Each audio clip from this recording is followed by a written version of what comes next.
नमस्कार साथियों, तो कैसे हैं आप लोग? उम्मीद है आप लोग अच्छे होंगे, मस्त होंगे और स्वस्थ होंगे। तो आज जो है हम आपके लिए क्लास 12th अर्थशास्त्र यानी कि इकोनॉमिक्स का मॉडल पेपर लेके आए हैं और ये मॉडल पेपर आपके लिए फुल सॉल्व्ड रहने वाला है, जिस प्रकार आपकी परीक्षाओं में क्वेश्चन पूछे जाते हैं।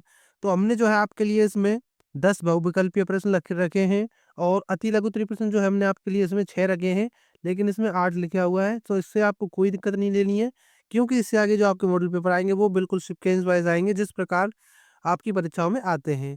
और आपके लिए इसमें हमने 6 लघु उत्तरीय प्रश्न रखे हैं और 4 दीर्घ उत्तरीय प्रश्न रखे हैं, जो कि आपके यूपी बोर्ड 2000 एग्ज़ाम 24 में पूछे गए हैं।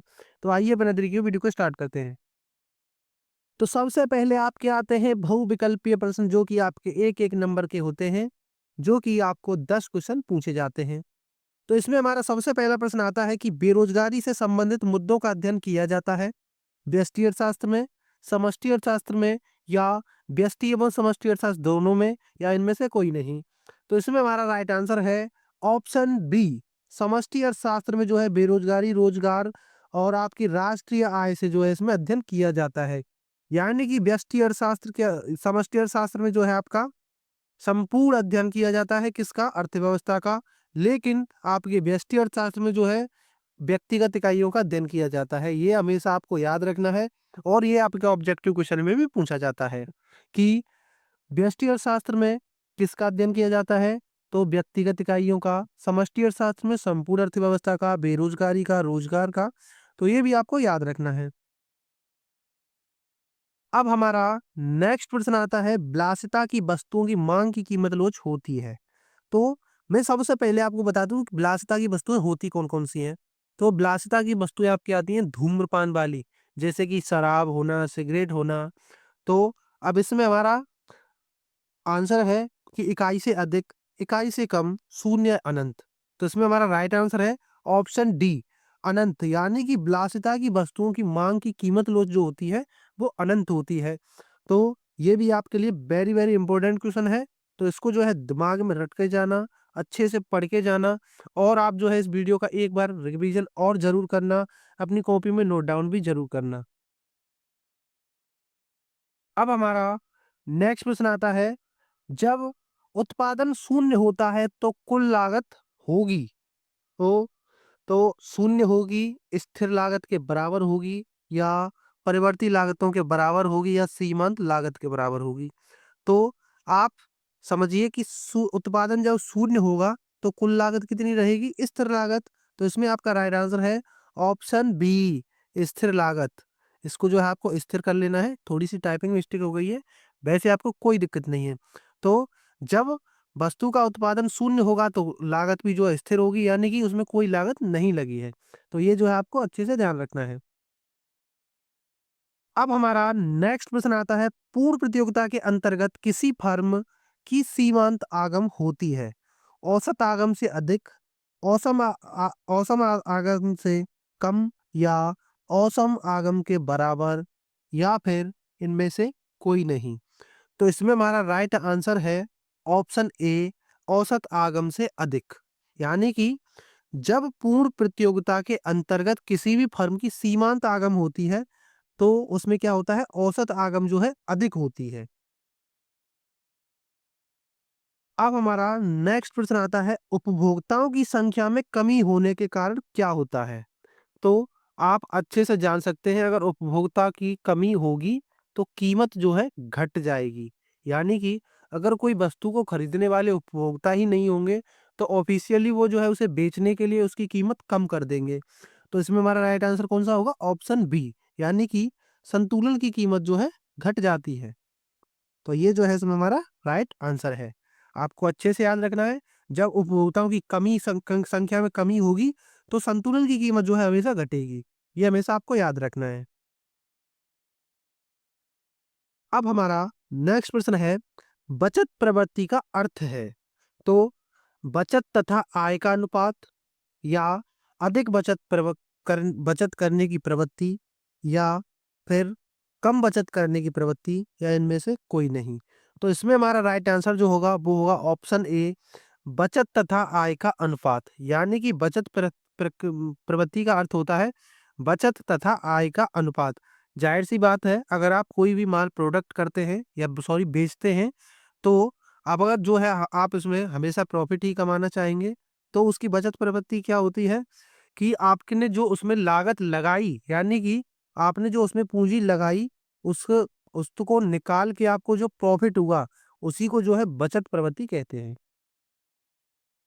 अब हमारा नेक्स्ट प्रश्न है, एक राष्ट्र, एक कर, एक बाज़ार से संबंधित अप्रत्यक्ष कर है, तो वैट कर है, जीएसटी कर है, बिक्री कर है या मनोरंजन कर है।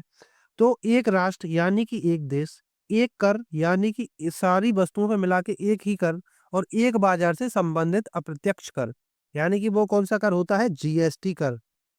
तो ये जो है आपको याद रखना है। अब हमारा नेक्स्ट प्रश्न आता है, निम्नलिखित में से एक टिकाऊ उपभोक्ता वस्तु नहीं है। फ्रिज, तौलिया, मेज या भोजन। तो आप जानते हैं कि आपकी तौलिया जो है कपड़े की बनी हुई होती है, जो कि काफी दिनों तक चलती है। फ्रीज भी आपका प्लास्टिक लगा के, लोहा लगा के, इलेक्ट्रिक वायर का प्रयोग करके जब आपका फ्रिज बनाया जाता है, जो कि आपका कई सालों तक चलता है। मेज भी जो है आपकी लोहे की बनी होती है, लकड़ी की भी होती है और प्लास्टिक की भी होती है, तो ये भी जो है सालों साल तक चलेगी। लेकिन आपका भोजन, ये जो है आपका, आप ज़्यादा से ज़्यादा 3 दिन चला लेंगे, 4 दिन चला लेंगे, इससे ज़्यादा इससे आप भोजन को नहीं चला सकते। क्योंकि भोजन जो है सड़ने लगता है, इसीलिए उपभोक्ता के लिए जो टिकाऊ वस्तु नहीं है, वो भोजन नहीं है। तो इसमें हमारा राइट आंसर कौन-सा होगा? Option D. अब हमारा नेक्स्ट प्रश्न आता है, रिज़र्व बैंक ऑफ इंडिया का मुख्यालय कहाँ स्थित है? नई दिल्ली में, मुंबई में, कोलकाता में या चेन्नई में? तो इसमें हमारा राइट आंसर है ऑप्शन बी, मुंबई में जो है रिज़र्व बैंक ऑफ इंडिया का मुख्यालय स्थित है। तो इसमें हमारा राइट आंसर ऑप्शन बी हो जाता है। अब मेरा आपसे एक प्रश्न है कि रिज़र्व बैंक ऑफ इंडिया की स्थापना कब हुई थी? अगर आपको पता है तो कमेंट में ज़रूर बताएँ, वरना हम जो है आपको अगले मॉडल पेपर में ज़रूर बताएँगे। अब हमारा नेक्स्ट प्रश्न आता है, यदि सीमांत बचत प्रगति घटती है, तो गुणक का मूल्य बढ़ेगा, घटेगा, स्थिर रहेगा या उतना ही घटेगा जितना एमएसपी घटेगा? तो मैंने आपको बताया था पहले, अगर उपभोक्ता संतुलन कैसे होता है? जब कोई उत्पादन के लिए कोई भी पूंजी खर्च नहीं की जाती है, यानी कि वहाँ पर जो है संतुलन बना रहता है। तो इसमें क्या है कि सीमांत बचत प्रगति घटती है तो गुणक का मूल्य क्या होता है? वो हमेशा बढ़ता है। ये हमेशा आपको याद रखना है, तो इसमें हमारा राइट आंसर है ऑप्शन ए। अब हमारे आते हैं अति लघुत्तरीय प्रश्न, जो कि आपको 3 नंबर में पूछे जाते हैं और इनका आंसर जो है आपको लगभग 50 शब्दों में देना होता है। तो ये जो है आपको लगभग 8 प्रश्न पूछे जाते हैं, तो ये भी हमेशा आपको याद रखना है कि आपको ज़्यादा लिखने की ज़रूरत बिल्कुल भी नहीं है, क्योंकि ये आपके 3 नंबर का क्वेश्चन है। आप जो इसमें 50 से लेकर 60 शब्द जो है लिख सकते हैं, लेकिन आपको उनको उसी प्रकार लिखना है जैसे एग्ज़ामिनर पढ़ना जानता है, लिखना यानी कि जिसे वो अच्छे से समझ सके, ताकि आपको अच्छे से नंबर दे सके। आप हमेशा एक बात याद रखिए कि first impression is the last impression, यानी कि शुरू की कुछ लाइनें आपके, ये तो छोटे क्वेश्चन हैं, जिनमें आपको जो है पूरा आंसर अच्छे से लिखना है। लेकिन जब आपके लॉन्ग क्वेश्चन आते हैं, तो उनमें जो है आपको लगभग 50 से 60 शब्द जो है अच्छे से ऐसे लिखने हैं, ताकि एग्जामिनर को जो है अच्छे से समझ में आए, ताकि वो आपको अच्छे नंबर दे सके। और आपके जो लास्ट के वर्ड हैं उस क्वेश्चन को खत्म करने के लिए, वहां पर भी जो है आपको उसको अच्छे से लिखना है, ताकि जो आपको है पूरे के पूरे नंबर मिले। तो आइए करते हैं स्टार्ट हमारे प्रश्न। तो हमारा पहला प्रश्न इसमें बनता है, बाजार की एक परिभाषा दीजिए। तो यानी कि बाजार क्या होता है? तो बाजार एक ऐसा स्थान है जहां क्रेता और विक्रेता वस्तुओं और सेवाओं का आदान प्रदान करते हैं। बाजार भौतिक हो सकता है, जैसे खुदरा दुकान, या आभासी हो सकता है, जैसे ई खुदरा विक्रेता। बाजार में वस्तुओं और सेवाओं की कीमतें आपूर्ति और मांग के आधार पर तय होती है। यानी कि बाजार एक ऐसा स्थान है या ऐसी जगह है जहां पर क्रेता यानी कि खरीदने वाला, विक्रेता यानी कि बेचने वाला वस्तुओं को, यानी कि एक वस्तुओं को खरीदता है और एक वस्तुओं को बेचता है, या सेवाओं का आदान प्रदान करते हैं। तो बाजार जो है आपका भौतिक भी हो सकता है, खुदरा भी हो सकता है। आजकल तो जो है डिजिटल मार्केटिंग भी चलने लग गई है। जैसे कि आप जो है क्या बोलते हैं उसको, मीशो और आप ये फ्लिपकार्ट पर जो है आप ऑनलाइन शॉपिंग करते हैं, तो वो भी एक तरह का बाजार है, जिसे हम डिजिटल मार्केटिंग में लेते हैं। तो आपको सिंपल सा याद रखना है कि बाजार एक ऐसा स्थान है जहाँ क्रेता और विक्रेता, यानी कि वस्तुओं को खरीदने वाला और बेचने वाला, यानी कि आप उनका सेवाओं का आदान प्रदान करने वाला, वही जो है क्या होता है, बाजार होता है। यानी कि बाजार में जो है वस्तुओं को खरीदा और बेचा जाता है। और आपका बाजार कैसा होता है, भौतिक भी हो सकता है, खुदरा दुकान, यानी कि जो ज़्यादातर गाँव में, यानी कि एक दुकान होती है और वो जो है बाजार से सामान लाकर गाँव में बेचते हैं।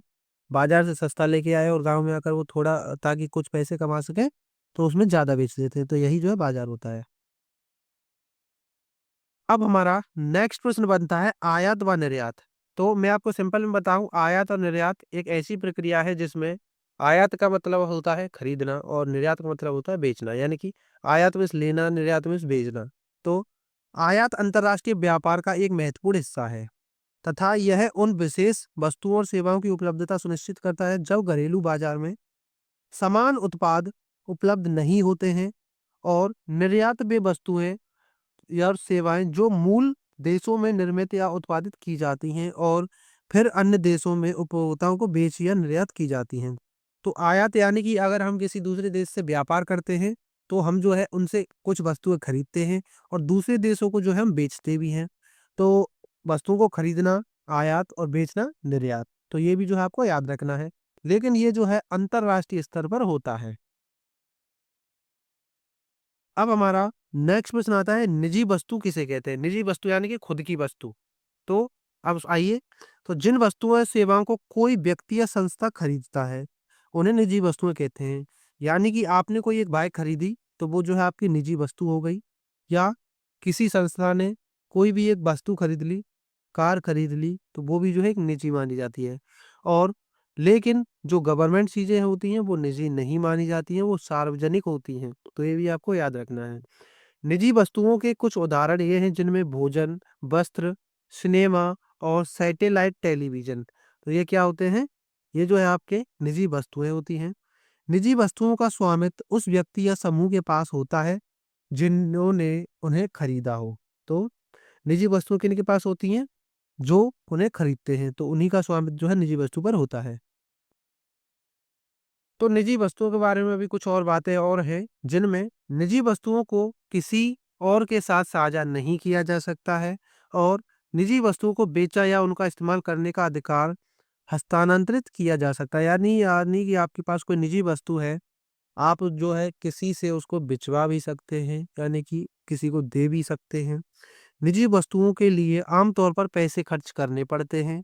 यानी कि अगर आप कोई निजी वस्तु लेते हैं, मान लीजिए कि आपने कोई एक मोबाइल लिया, एंड्रॉयड मोबाइल, तो आपका वो लगभग 15,000 रुपए का आता है। तो उसे खरीदने के लिए आपको कोई पैसे और नहीं दे रहा है, आपके मम्मी-पापा ही देंगे। तो आप जो है आप वो फ़ोन लेके आते हैं, वो उसके लिए क्या हुआ, आपको पैसे खर्च करने पड़े, ताकि वो आपका निजी हो सके। तो यही जो क्या होता है, निजी वस्तुएँ। आगे इसी में आता है निजी वस्तुओं का इस्तेमाल एक समय में सिर्फ एक ही व्यक्ति कर सकता है। यानी कि अगर आपका कोई मोबाइल है या बाइक है, आपको कहीं जाना है और दूसरे को कहीं और जाना है। मान लीजिए आपको जाना है मुंबई और एक को जाना है दिल्ली। तो जो उसकी बाइक होगी, तो वही तो लेके जाएगा। यानी कि जिसको मुंबई जाना है या दिल्ली जाना है, जिसकी निजी होगी वो लेकर जाएगा। अन्य और दूसरा वाला वो नहीं जाएगा। अब हमारा नेक्स्ट प्रश्न आता है, मांग को परिभाषित कीजिए। तो अर्थशास्त्र में मांग का मतलब है कि आम जनता को किसी वस्तु या सेवा को खरीदने की इच्छा या क्षमता। तो मांग क्या होती है कि जनता किसी वस्तु को खरीदने की इच्छा या क्षमता, यानी कि सबसे पहले तो वो उसकी इच्छा होती है कि मुझे ये वस्तु पसंद है, मुझे ये खरीदनी है। और क्षमता यानी कि उसके पास अगर पैसे हैं, तो वो उसे ज़रूर खरीद लेगा। तो यही क्या होती है, माँग। मान लीजिए कि आपको इच्छा तो हो गई कार खरीदने की, लेकिन आपके पास पैसे नहीं हैं उसे खरीदने के लिए, तो ये माँग नहीं मानी जाएगी। तो माँग क्या होती है कि आपकी इच्छा होना और दूसरा आपको उसको खरीदने की क्षमता होना। तो ये जो है माँग की परिभाषा होती है। ये आपको याद रखनी है अच्छे से, क्योंकि एग्ज़ामिनर जो है आपको फँसाने के लिए किसी भी प्रकार से प्रश्न जो है आपको ये पूछ सकता है। तो आपको बिल्कुल भी फँसना नहीं है। अगर आपसे पूछा जाए कि माँग को परिभाषित कीजिए या माँग की परिभाषा दीजिए या माँग क्या होती है, माँग किसे कहते हैं, तो ये प्रश्न जो है आपको कई प्रकार से पूछा जा सकता है, लेकिन आपको बिल्कुल भी फँसना नहीं है। तो आपको सीधे बताना है कि अर्थशास्त्र में माँग का मतलब होता है कि किसी वस्तु या सेवा को खरीदने की इच्छा और क्षमता। यानी कि पहले तो आपकी इच्छा होनी चाहिए कि मुझे ये वस्तु अच्छी लग रही है, मुझे ये खरीदनी है। तो ये तो हो गई मेरी इच्छा। और उसे खरीदने के लिए क्षमता, मेरे पास पैसे होंगे तो मैं जो है उसे खरीदूँगा। और दूसरा होता है प्रायोरिटी, यानी कि प्राथमिकता।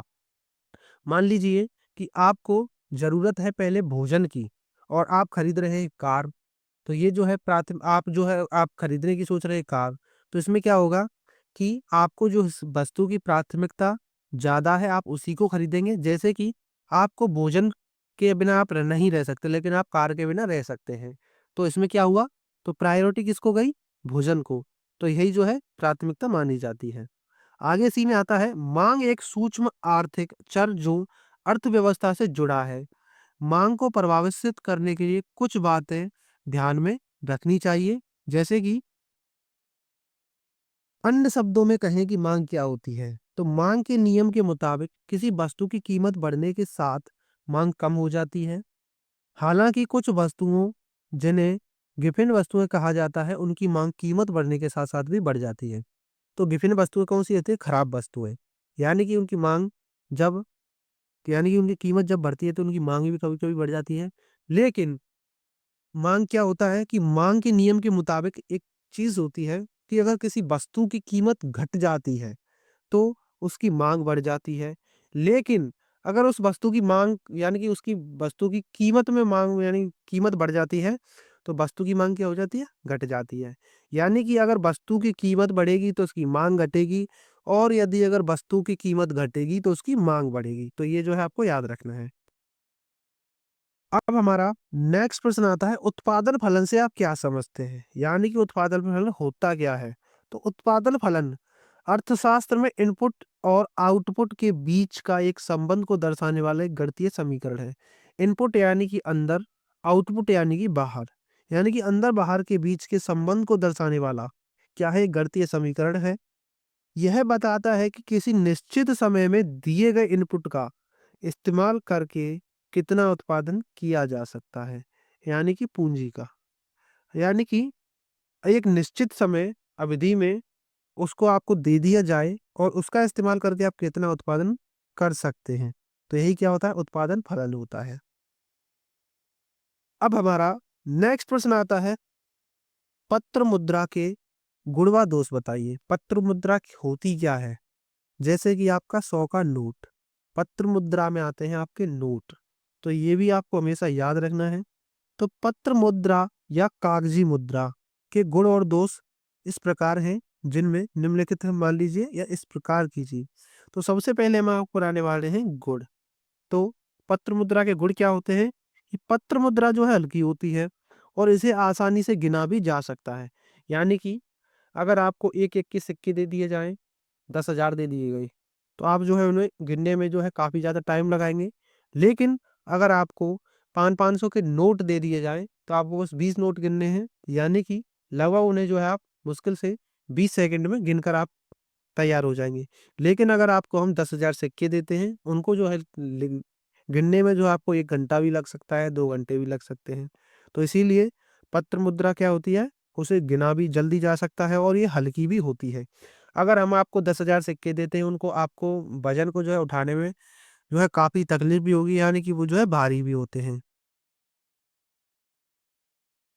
और नेक्स्ट पॉइंट आता है, पत्र मुद्रा के चलन से धातु के सिक्के की बचत होती है।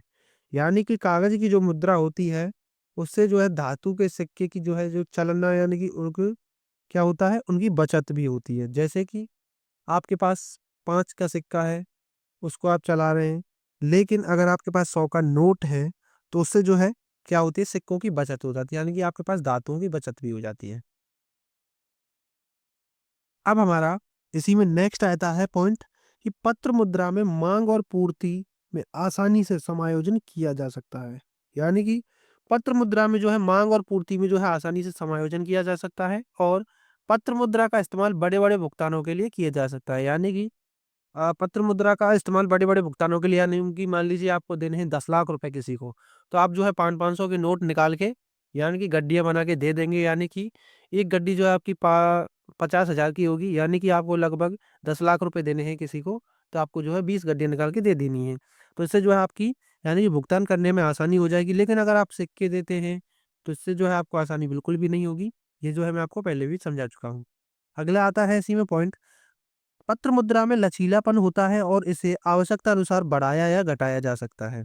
तो पत्र मुद्रा को जो है आवश्यकता के अनुसार जो है बढ़ाया और घटाया भी जा सकता है। और इसमें नेक्स्ट पॉइंट आता है, पत्र मुद्रा प्रामाणिक और सार्वभौमिक रूप से स्वीकृत होती है। यानी कि इसको जो है आरबीआई क्या करती है? इसका प्रचलन करती है, इसको जारी करती है। पत्र मुद्रा द्वारा यानी कि का प्रचलन मुद्रा अधिकारियों द्वारा नियंत्रित किया जाता है, और उसका जो नियंत्रण इसके द्वारा किया जाता है, मुद्रा के अधिकारियों द्वारा। अब आते हैं इसके दोष। तो पत्र मुद्रा के ज़्यादा जारी होने का डर होता है, यानी कि नकली होने का। जारी यानी कि नकली होने का डर भी काफ़ी बना रहता है पत्र मुद्रा का, यानी कि कागज़ी मुद्रा का। नकली, तो ये जो है नकली भी चल जाते हैं, तो ये भी जो है आपको याद रखना है। नेक्स्ट पॉइंट आता है, पत्र मुद्रा में सार्वजनिक विश्वास कम होता है। यानी कि पत्र मुद्रा में जो है सार्वजनिक विश्वास कम होता है, यानी कि लोगों को कम विश्वास होता है, क्योंकि आपने ज़्यादातर देखा होगा कि अगर आप किसी दुकानदार के पास भी कुछ लेने के लिए जाते हैं, तो वो पहले जो है उस नोट को चेक करता है कि नकली तो नहीं है। और अब इसी में नेक्स्ट पॉइंट आता है, पत्र मुद्रा का प्रसार सीमित होता है, और इसका प्रसार जो है सीमित होता है। पत्र मुद्रा में अटकलें बढ़ सकती हैं। पत्र मुद्रा विदेशी मुद्रा बाजारों में अस्थिरता पैदा कर सकती है, तो ये भी जो है आपको याद रखना है। अगर आप इतना लिख के आते हैं तो आपको जो है पूरे नंबर मिलेंगे। हालांकि ये जो है आपको 50 शब्दों में लिखना होता है, लेकिन मैंने जो है आपको समझाने के लिए अच्छे से पूरा डिटेल में पॉइंट वाइज पॉइंट समझा दिया है। तो अब जो है हमारे आ चुके हैं लघु उत्तरीय प्रश्न, जो कि लगभग आपको जो है 150 शब्दों में लगभग ये लिखने पड़ते हैं, जिसके आपको मिलते हैं पूरे के पूरे 6 नंबर। तो अब इसमें हमारा प्रश्न बनता है पहला, व्यष्टि अर्थशास्त्र के घटक कौन-कौन से हैं? तो व्यष्टि अर्थशास्त्र के कुछ महत्वपूर्ण घटक निम्नलिखित हैं, जिनमें पहला है कीमत तंत्र। तो व्यष्टि अर्थशास्त्र का आधार कीमत तंत्र है, जो मांग और पूर्ति की शक्तियों से काम करता है। तो व्यष्टि अर्थशास्त्र में सबसे पहला घटक बनता है कीमत तंत्र, यानी कि व्यष्टि अर्थशास्त्र का आधार कीमत तंत्र होता है, जो कि मांग और पूर्ति की शक्तियों से काम करता है। यानी कि मांग और पूर्ति, इनकी जो दो शक्तियों से जो है ये काम करता है। और अवसर लागत, ये जो है आपका फुल है, अवसर लागत, आपूर्ति और मांग, और उपयोगिता अधिकतमीकरण, ये सूक्ष्म अर्थशास्त्र के 3 मुख्य सिद्धांत हैं। सूक्ष्म अर्थशास्त्र यानी कि व्यष्टि अर्थशास्त्र, आपको जो है कई प्रकार से इसको पूछा जा सकता है। सूक्ष्म अर्थशास्त्र, व्यष्टि अर्थशास्त्र, या फिर आप ये मैक्रो अर्थशास्त्र, ये भी जो है आपको याद रखना है। और आपसे एक प्रश्न पूछा जाता है कि अर्थशास्त्र क्या कला और विज्ञान दोनों हैं, या कला है या विज्ञान है? तो ये जो है आपके लॉन्ग क्वेश्चन में पूछा जाता है, जो कि हम आपको ज़रूर कराएँगे अगले वाले मॉडल पेपर्स में। तब तक आप जो है हम जितना करा रहे हैं अच्छे से जो है आपको उसको रिवाइज़ करना है, अपनी कॉपी में नोट करना है, तो ये आपको याद रखना है। तो व्यष्टि अर्थशास्त्र में 3 मुख्य चीज़ें क्या होती हैं? अवसर लागत, पूर्ति और माँग, और उपयोगिता अधिकतमीकरण। ये सूक्ष्म अर्थशास्त्र यानी कि व्यष्टि अर्थशास्त्र के 3 मुख्य सिद्धांत हैं। अब इसमें नेक्स्ट पॉइंट आता है व्यक्तियों के व्यवहार का अध्ययन, यानी कि व्यक्तियों का व्यवहार कैसा है। तो व्यष्टि अर्थशास्त्र में विभिन्न स्थितियों में व्यक्तियों के व्यवहार का अध्ययन किया जाता है, यानी कि उपभोक्ता और उत्पादक, यानी कि उपभोक्ता या उत्पादक। तो जैसे कि व्यष्टि अर्थशास्त्र में व्यक्तियों के यानी कि व्यवहार का अध्ययन किया जाता है। अगला आता है कि व्यष्टि अर्थशास्त्र के अंतर्गत इनका अध्ययन किया जाता है। किनका? जिनमें विशिष्ट फर्मों, विशिष्ट परिवारों, व्यक्तिगत कीमतों, मजदूरों, आय, विशिष्ट उद्योगों और विशिष्ट वस्तुओं का, यानी कि व्यष्टि अर्थशास्त्र में किन किन का अध्ययन किया जाता है? विशिष्ट फर्मों का, विशिष्ट परिवारों का, व्यक्तिगत कीमतों का, मजदूरी, आय, विशिष्ट उद्योगों और विशिष्ट वस्तुओं का। तो ये जो है आपको याद रखना है। अब इसी में हमारा आता है व्यष्टि अर्थशास्त्र का महत्व क्या है। तो अर्थशास्त्र के काम को समझने में मदद मिलती है व्यष्टि अर्थशास्त्र से, और संसाधनों का कुशल आवंटन में मदद मिलती है। किसी देश को आर्थिक विकास, स्थिरता और समृद्धि हासिल करने में जो है व्यष्टि अर्थशास्त्र के कारण मदद मिलती है। यानी कि व्यष्टि अर्थशास्त्र में जो है छोटी इकाइयों का अध्ययन किया जाता है, जैसे कि एक फर्म का, एक उद्योग का, एक व्यक्तिगत आय का, मतलब एक ही व्यक्ति का, और संपूर्ण आय का अध्ययन पूछा जाए तो आपके किस में किया जाता है, वो किया जाता है समष्टि अर्थशास्त्र में। तो व्यष्टि अर्थशास्त्र जो है छोटा अर्थशास्त्र माना जाता है और समष्टि अर्थशास्त्र जो है बड़ा अर्थशास्त्र माना जाता है। तो ये भी आपको याद रखना है। अब हमारा नेक्स्ट प्रश्न आता है, मांग की लोच को प्रभावित करने वाले कारक लिखिए। तो मांग की कीमत लोच को प्रभावित करने वाले कारक निम्नलिखित हैं, जिनमें पहला है विकल्प की उपलब्धता। तो अगर किसी वस्तु के विकल्प उपलब्ध हैं तो मांग की लोच ज्यादा होती है। यानी कि मान लीजिए अगर कोई भी वस्तु है उसके विकल्प अधिक उपलब्ध हैं, जैसे कि आपको कार खरीदनी है, तो कार जो है आपकी कई प्रकार की होती है, सस्ती भी होती है, महंगी भी होती है, और उसके बहुत सारे आपके पास विकल्प भी होते हैं। यानी कि अगर किसी वस्तु के विकल्प ज़्यादा हों तो उसकी मांग कैसी होती है, कीमत लो यानी कि ज़्यादा होती है। अब अगला आता है आवश्यकता की डिग्री। तो इसमें क्या होता है, अगर कोई वस्तु जरूरी है तो उपभोक्ता ज़्यादा कीमत भी चुकाने को तैयार रहता है। यानी कि डिग्री का मतलब होता है आवश्यकता क्या होती है, कि उसकी जो है आपको ज़्यादा ज़रूरत है और वो वस्तु आपके पास एक ही है, यानी कि किसी भी जो बेचने वाला है उसके पास एक ही है और दूसरा भी उसको लेना चाहता है, तो आप जो है उस वस्तु को ज़्यादा प्रायोरिटी देंगे क्योंकि आपको उसकी ज़्यादा ज़रूरत है। तो जैसे मान लीजिए आपको मेडिसिन की ज़्यादा ज़रूरत है और आपके घर में कोई भी इंजर्ड है या किसी भी प्रकार की बीमारी है और उसको जो है ज़्यादा, उसकी बहुत ज़्यादा ज़रूरत है, और दूसरे व्यक्ति को जो है कम है, लेकिन वो फिर भी उसको ले जा रहा है बेचने के लिए, ओनली बेचने के लिए। तो इसमें जो है आप जो है उसकी कीमत चुकाने को जो है तैयार ज़्यादा हो जाएँगे। तो ये भी आपको याद रखना है। तो ये जो है माँग की कीमत लोच को प्रभावित करते हैं। दूसरा पॉइंट इसमें आता है समय अवधि। तो दीर्घकाल में वस्तुओं की मांग ज्यादा लचीली होती है और वस्तु द्वारा क्रेता के बजट का उपभोग किया जाने वाला अनुपात। तो जिन वस्तुओं की कीमत क्रेता क्रेता के बजट का बड़ा हिस्सा होती है उनमें ज्यादा लोच होती है। तो ये भी आपको याद रखना है। अब इसमें हमारा नेक्स्ट पॉइंट आता है मूल्य स्तर, यानी कि मूल्य क्या होता है। तो किसी वस्तु या सेवा की मांग की लोच उसका मूल्य स्तर भी प्रभावित करती है। प्रतिस्थापन की लागत दूसरा है, अगर किसी ब्रांड से दूसरे ब्रांड में बदलाव का नतीजा ज्यादा है तो मांग में लचीलापन कम हो जाता है। तो ये भी आपको याद रखना है। अब हमारा नेक्स्ट आता है पॉइंट, अब हमारा नेक्स्ट प्रश्न आता है, सरकारी बजट से राजस्व प्राप्तियां क्या है, यानी कि सरकारी बजट में राजस्व प्राप्तियां क्या हैं। तो ये वे प्राप्तियां हैं जो ना तो कोई देनदारी बनाती हैं और ना ही सरकारी परिसंपत्तियों में कोई कमी लाती हैं। इन्हें आगे कर प्राप्तियों में विभाजित किया जाता है, जैसे आयकर, कॉर्पोरेट कर, छूट शुल्क, जीएसटी आदि। गैर सरकारी गैर कर प्राप्तियां जैसे जुर्माना, विशेष मूल्यांकन, अनुदान और दान आदि होते हैं। तो क्या होती हैं, ये राजस्व प्राप्तियां होती हैं जिनमें ना तो कोई देनदारी होती है यानी कि लेना देना, और ना ही सरकारी परिसंपत्तियों में कोई कमी लाती है। इन्हें आगे करके प्राप्तियों में विभाजित किया जाता है, यानी कि कई चीजों में डिवाइड किया जाता है, जैसे आयकर, कॉर्पोरेट कर, छूट शुल्क, जीएसटी और गैर कर प्राप्ति जैसे जुर्माना, विशेष मूल्यांकन और अनुदान आदि।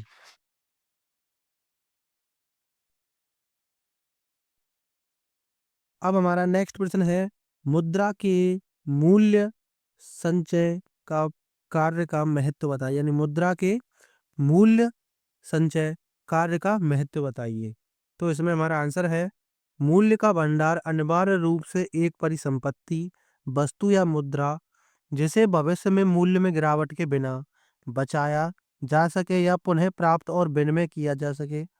दूसरे शब्दों में कहें तो इस श्रेणी में प्रवेश करने के लिए अधिकृत वस्तु का मूल्य समय के साथ या उतना ही या उससे अधिक होना चाहिए। यानी कि ये क्या होता है, मुद्रा के मूल्य संचय का कार्य होता है। अब हमारा नेक्स्ट प्रश्न है, उत्पादन फलन की संकल्पना को समझाइए। तो उत्पादन फलन इनपुट और आउटपुट की मात्रा के बीच के संबंध को समझाता है। यह एक गणितीय समीकरण है जो उत्पादन के लिए जरूरी कारकों जैसे पूंजी, श्रम की मात्रा और उत्पादित आउटपुट की मात्रा के बीच संबंध को दर्शाता है। और उत्पादन फलन अर्थशास्त्र के नवशास्त्रीय सिद्धांतों की एक प्रमुख अवधारणा है।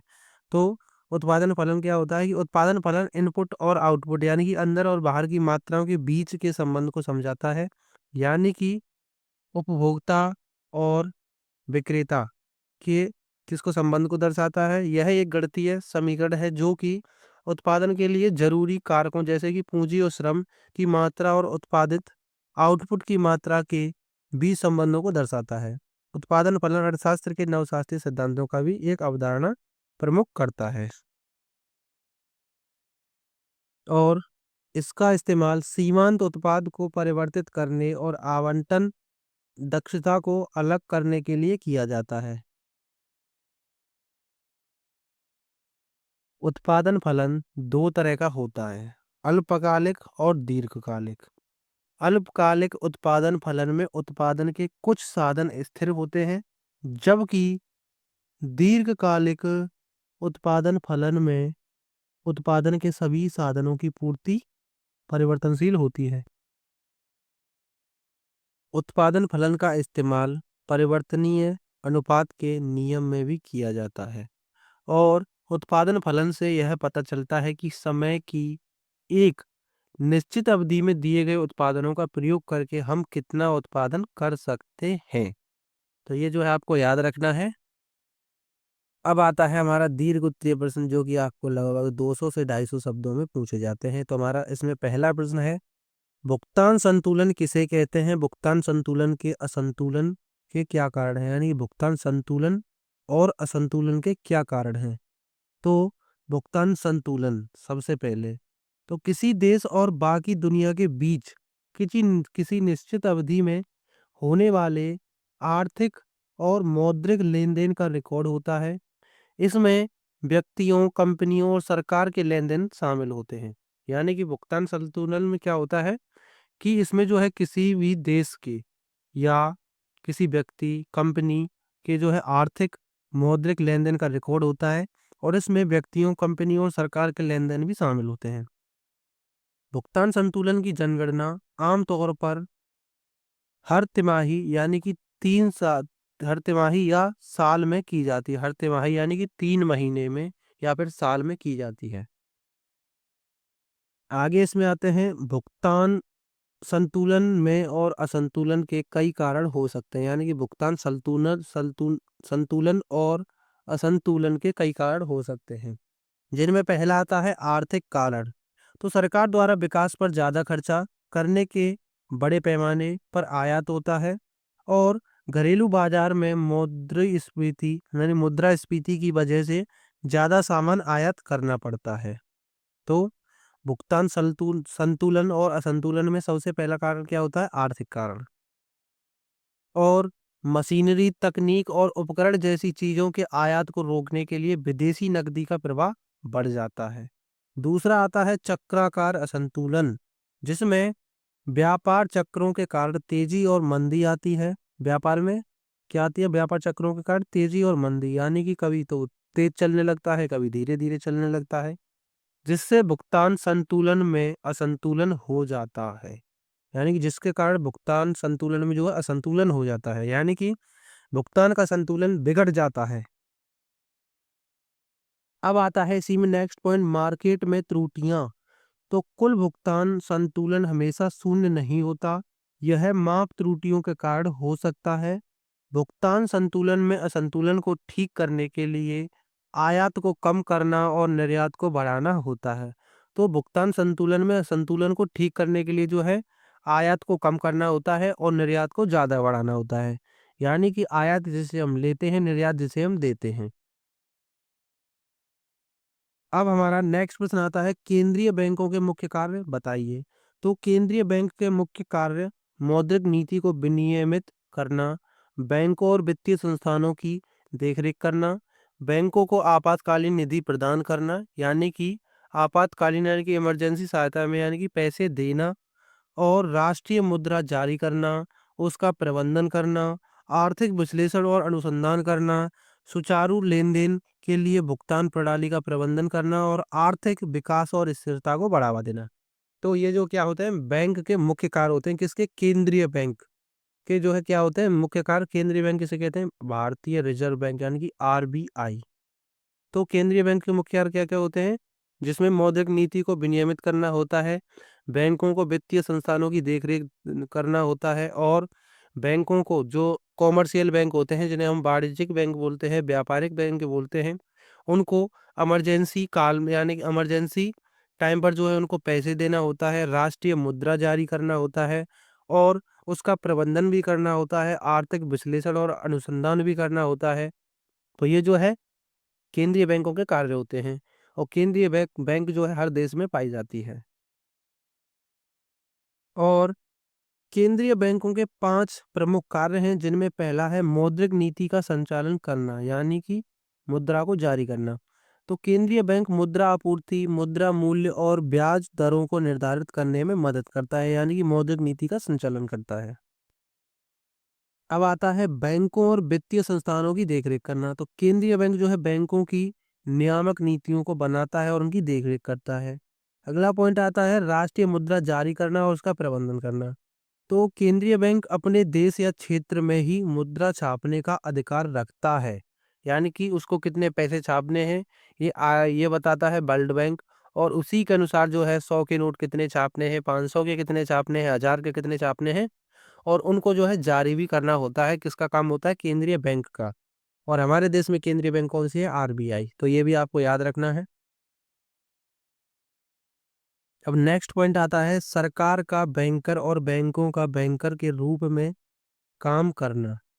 तो केंद्रीय बैंक सरकार की आय को अपने पास जमा करता है, व्यय व्ययों का भुगतान करता है, और जरूरत पड़ने पर ऋण की व्यवस्था भी करता है। तो सरकार का बैंकर और बैंकों का बैंकर के रूप में काम करता है, यानी कि केंद्रीय बैंक जो है सरकार का भी बैंक होता है, और जो वाणिज्यिक बैंक होती हैं यानी कि जिन्हें हम कॉमर्शियल बैंक कहते हैं, उनके पैसों को जो है अपने पास जमा करता है, उनके व्ययों का भुगतान भी करता है, और जरूरत पड़ने पर जो है उनको ऋण देता है, यानी कि आपको हम जो है ब्याज पर पैसे देते हैं, ऋण यानी कि ब्याज। और नेक्स्ट पॉइंट आता है साख का नियंत्रण करना। तो ये क्वेश्चन जो है आपको 5 नंबर में पूछा भी जाता है कि साख नियंत्रण क्या है। तो ये भी आपको बताना है कि केंद्रीय बैंक अन्य बैंकों द्वारा बनाई गई साख की मात्रा पर नियंत्रण रखता है। केंद्रीय बैंक या रिजर्व बैंक, जिसे हम आरबीआई बोलते हैं, भारतीय रिजर्व बैंक, किसी देश या क्षेत्र का मौद्रिक प्राधिकरण होता है। ज्यादातर विकसित देशों में केंद्रीय बैंक राजनीतिक हस्तक्षेप से आजाद होती हैं। तो जो राजनीतिक यानी कि पॉलिटिक्स जो है वो क्या होती है? हस्तक्षेप से आजाद होती है, यानी कि उसमें जो है उनका कोई भी रोल नहीं होता है। अब हमारा नेक्स्ट प्रश्न आता है राष्ट्रीय आय की गणना करने की किसी एक विधि की विवेचना कीजिए। तो राष्ट्रीय आय की गणना करने के लिए 3 तरीके होते हैं, यानी कि 3 विधियां होती हैं, जिनमें उत्पादन विधि, आय विधि और व्यय विधि। तो सबसे पहले आता है उत्पादन विधि। तो उत्पादन विधि में क्या होता है कि किसी अर्थव्यवस्था में उत्पादित वस्तुओं और सेवाओं के कुल वार्षिक मूल्य की गणना करने का यह दृष्टिकोण, जिसे अक्सर जीडीपी की गणना में संदर्भित किया जाता है, क्या होता है? वो उत्पादन विधि में ही होता है। यानी कि किसी अर्थव्यवस्था में उत्पादित वस्तुओं और सेवाओं के कुल वार्षिक यानी कि पूरे वार्षिक मूल्य की गणना करने का यह एक दृष्टिकोण होता है, यानी कि उत्पादन विधि, जिसे अक्सर जीडीपी की गणना में संदर्भित किया जाता है। और इसको मूल्य वर्धित विधि या उत्पादन विधि के रूप में भी जाना जाता है। इस पद्धति में अर्थव्यवस्था में सभी निवासी उत्पादक इकाइयों द्वारा जोड़े गए सभी सकल मूल्यों का योग शामिल करते हैं। सकल यानी कि ग्रोस डोमेस्टिक प्रोडक्ट, यानी कि सकल घरेलू उत्पाद, जिसे हम जीडीपी बोलते हैं। अब नेक्स्ट विधि आती है आय विधि। तो इसमें क्या होता है कि आय विधि राष्ट्रीय आय को कारक आय से प्राप्त करती है। किसी अर्थव्यवस्था की राष्ट्रीय आय की गणना प्रत्येक राष्ट्र के नागरिक द्वारा वर्ष भर में की गई उत्पादक सेवाओं के लिए अर्जित आय को जोड़कर की जाती है। इस दृष्टिकोण को अक्सर कारक भुगतान विधि या वितरणात्मक शेयर विधि भी कहा जाता है। तो आय विधि कौन सी होती है? आय विधि में जो है राष्ट्रीय आय को जो है कारक आय भी प्राप्त करती है, यानी कि राष्ट्रीय आय जो है कारक आय प्राप्त करती है। और किसी अर्थव्यवस्था की राष्ट्रीय आय की गणना जो है प्रत्येक राष्ट्र के नागरिक द्वारा वर्ष भर में की गई उत्पादक सेवाओं के लिए अर्जित आय को जोड़कर की जाती है। इस दृष्टिकोण को जो है अक्सर कारक भुगतान विधि या वितरणात्मक शेयर विधि भी कहा जाता है। अब नेक्स्ट पॉइंट आता है व्यय विधि। तो व्यय विधि क्या होती है कि व्यय विधि किसी देश के सकल घरेलू उत्पाद यानी कि जीडीपी को मापने के लिए अक्सर इस्तेमाल की जाने वाली विधि है। व्यय विधि उपभोक्ता उपभोग, शुद्ध निर्यात, निवेश और सरकारी व्यय को जोड़कर सकल घरेलू उत्पाद की गणना करती है, यानी कि जिसे हम जीडीपी बोलते हैं और इंग्लिश में जीडीपी, और इंग्लिश में इसको बोलते हैं ग्रोस डोमेस्टिक प्रोडक्ट, यानी कि सकल घरेलू उत्पाद। अब नेक्स्ट पॉइंट आता है कि राष्ट्रीय आय की गणना करने का तरीका क्या होता है। तो उत्पादन विधि में अर्थशास्त्री उत्पादन इकाइयों को अलग अलग क्षेत्रों में बांटते हैं और फिर हर क्षेत्र के लिए आय की गणना करते हैं। दूसरा आता है कि आय विधि में जो है अर्थशास्त्री उपहार, दान और पूर्व स्वामित्व वाली वस्तुओं की बिक्री होने से होने वाले यानी मुनाफे को जो है छोड़ देते हैं। तो ये जो है आय विधि में होता है। व्यय विधि में राष्ट्रीय आय की गणना व्यय के प्रवाह के रूप में की जाती है। इसमें सकल घरेलू उत्पाद, जीडीपी, सरकारी उपभोग व्यय, सकल पूंजी निर्माण और शुद्ध निर्यात जैसे कारकों को शामिल किया जाता है। और भारत में राष्ट्रीय आय की गणना के लिए उत्पादन विधि और आय विधि का मिश्रित तरीका अपनाया जाता है। भारत में राष्ट्रीय आय का आकलन केंद्रीय सांख्यिकी संगठन यानी कि सीएसओ करता है। तो ये जो है आपको याद रखना। अब हमारा आता है नेक्स्ट और यानी कि लास्ट और सबसे इम्पोर्टेंट क्वेश्चन जो कि आपको 10 नंबर में पूछा जाता है। तो समष्टि अर्थशास्त्र क्या है? समष्टि अर्थशास्त्र की विषय वस्तु की विवेचना कीजिए। तो समष्टि अर्थशास्त्र में जो है अर्थशास्त्र की वह शाखा है जिसमें अर्थव्यवस्था के समग्र व्यवहार और प्रदर्शन का अध्ययन किया जाता है, यानी कि संपूर्ण अर्थव्यवस्था का अध्ययन किया जाता है समष्टि अर्थशास्त्र के अंदर, जिसे हम जो है व्यापक अर्थशास्त्र या बड़ा अर्थशास्त्र भी बोलते हैं। तो समष्टि अर्थशास्त्र में अर्थव्यवस्था के समग्र परिवर्तनों पर ध्यान केंद्रित किया जाता है, जैसे बेरोजगारी, विकास दर, सकल घरेलू उत्पाद यानी कि जीडीपी और मुद्रास्फीति, बेरोजगारी आदियों पर जो है समष्टि अर्थशास्त्र में जो है अध्ययन किया जाता है। और इसी में आगे आता है समष्टि अर्थशास्त्र में अर्थव्यवस्था के पैटर्न और रुझानों का अध्ययन किया जाता है और राष्ट्रीय आय और वैश्विक स्तर पर भविष्यवाणी की जाती है। समष्टि अर्थशास्त्र में समस्त आर्थिक क्रियाओं का अध्ययन किया जाता है, जैसे राष्ट्रीय आय, उत्पादन, व्यापार चक्र, मुद्रा संकुचन, आर्थिक विकास और अंतर्राष्ट्रीय व्यापार। तो इसका अध्ययन किसमें किया जाता है? समष्टि अर्थशास्त्र में। और समष्टि अर्थशास्त्र में अर्थव्यवस्था के प्रदर्शन में सुधार के लिए नीतियां सुझाई जाती हैं या अपनाई जाती हैं।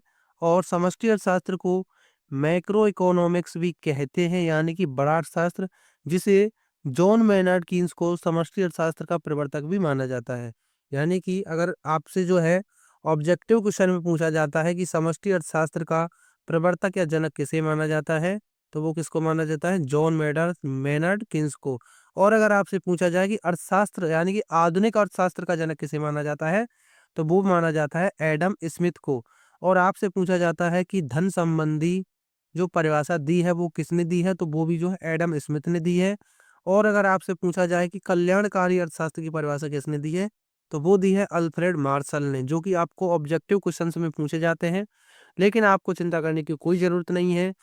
अभी जो है आपकी परीक्षाओं में लगभग 2 महीने हैं और उस तभी तक जो है हम आपको इसके जो है लगभग कम से कम 15 से 20 मॉडल पेपर करा देंगे, जिसमें आपको कोई भी समस्या नहीं होगी और आपके सारे ऑब्जेक्टिव क्वेश्चन भी कंप्लीट करा दिए जाएंगे। यानी कि अगर हम आपके 15 मॉडल पेपर कराते हैं थे, उसमें जो है आपके लगभग 150 जो है आपके ऑब्जेक्टिव क्वेश्चन सॉल्व हो जाएँगे, जो कि आपको 2009 से लेकर अब तक पूछे गए हैं। तो आपको कोई भी चिंता करने की ज़रूरत नहीं है।